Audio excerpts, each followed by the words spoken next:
Now, the mother of Dr Abbas Khan has told this programme that she fears that her son may have been killed by Syrian captors because she had leaked details of the conditions in which he was being held. Dr Khan was detained soon after arriving from Britain to help at a field hospital in a rebel-controlled area in November last year. He died in his cell just days before he was due to be released. Fatima Khan spent 5 months in the Syrian capital, Damascus, trying to win over Syrian soldiers and prison guards, giving them sweets and money in the hope that they would provide better care for her son. The Syrian authorities say that Dr Khan hanged himself with his pyjama bottoms in his cell, but a source close to the family has branded the autopsy report by the Syrians as amateurish. A British inquest into his death was opened on Friday and has been adjourned to February the 27th.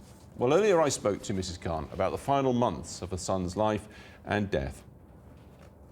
Obviously, this is an appalling situation for anybody to be in, for any parent to be in. What possible good, though, can a conclusive post-mortem do for you and more widely? I just want to know how they killed my son and what happened to him. I'm sure they tell him the truth why they are killing him.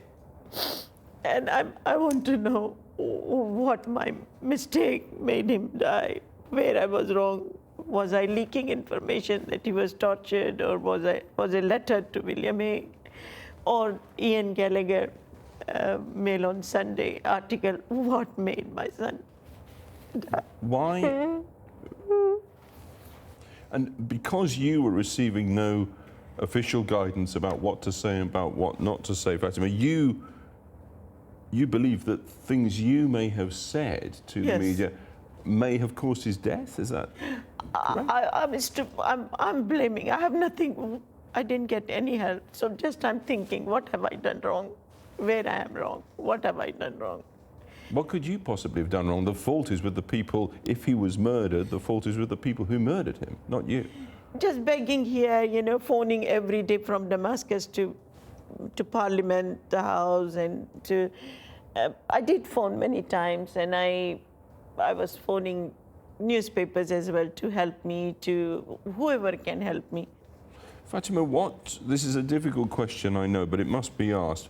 What do you say to those people who say that your son was perhaps naive? He went to Syria for the best of reasons, but he ended up working with, albeit medically, an opposition which is now largely, or in many cases, jihadist-led and jihadist in its intentions. What do you say to that? No, I don't think so. He was solely in humanitarian aid work, because I didn't know... Purely medical, purely humanitarian. Purely, and he wanted experience as well as an orthopedic surgeon, He's a surgeon, I mean, and no, he had no extreme views or anything. I know my son.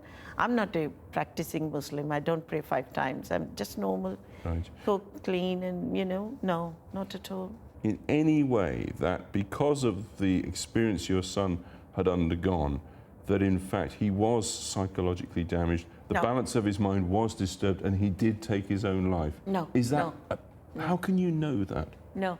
Sir, first of all, I'm a Muslim, and though I'm not very good Muslim, but committing suicide is haram, means completely you can't, And secondly, I was meeting him every week.